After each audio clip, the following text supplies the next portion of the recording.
Picnic spot এবং tourist স্পটগুলোতে স্বাভাবিকভাবেই ভিড় থাকবে এবং গোয়ালপাড়া জেলার শ্রী শ্রী সূর্য পাহাড়েও ভিড় জমিয়েছেন পিকনিকের দলগুলি।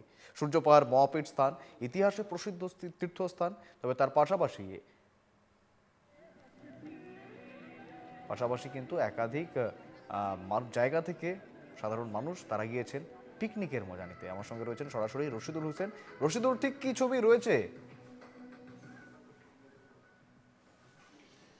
দেখো, আমি সরাসরি দৃশ্য দেখাবো এবং আমি রয়েছি গোয়ালপাড়ার সূর্য পাহাড়ে। ঐতিহাসিক সূর্য পাহাড়ে কিন্তু দেখা যাচ্ছে আজ বছরের শেষ দিন যথেষ্ট পিকনিকের দল এসেছেন এবং তিনারা এসে নতুন বছরকে তিনারা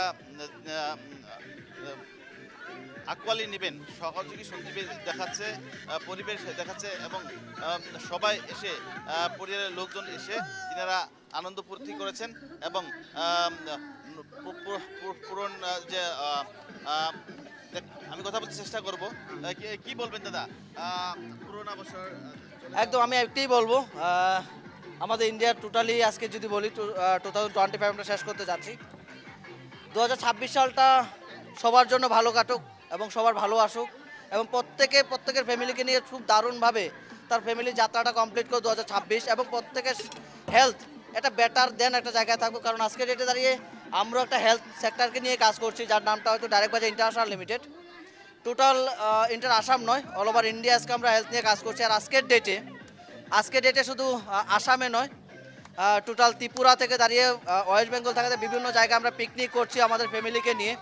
তো আমি একটাই জিনিস চাই যে সারা ভারতবর্ষের প্রত্যেকটা মাসে হেলথ 2026 খুব ভালো কাটুক এবং খুব সুন্দর কাটুক এবং সবাইকে নিয়ে খুব আনন্দে কাটুক এবং এই আশা রেখেই আমি আমার বক্তব্য এখানে রাখছি।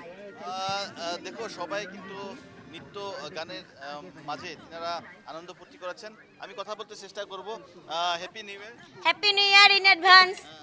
কি বলবেন আজ বছরের শেষ দিনে? এটাই বলবো, যেটা চলে গেছে, নতুন বছর ভালো মতন করে শুরুয়াত করব।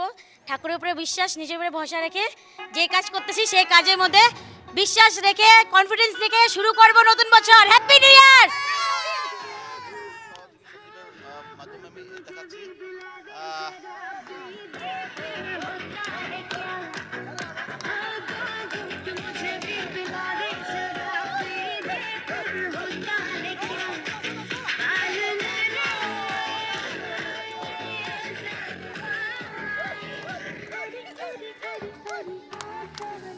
একেবারেই সকলেই কিন্তু বছরের শেষ দিনটাকে উপভোগ করতে এবং স্বাভাবিকভাবে পুরনোকে বিদায় জানিয়ে নতুনকে স্বাগত জানাতে এবং এই মুহূর্তকে স্মরণীয় করে রাখতেই ব্যস্ত। এবং সেই ছবি তুলে ধরছিলেন আমাদের প্রতিনিধি রশিদুল হোসেন।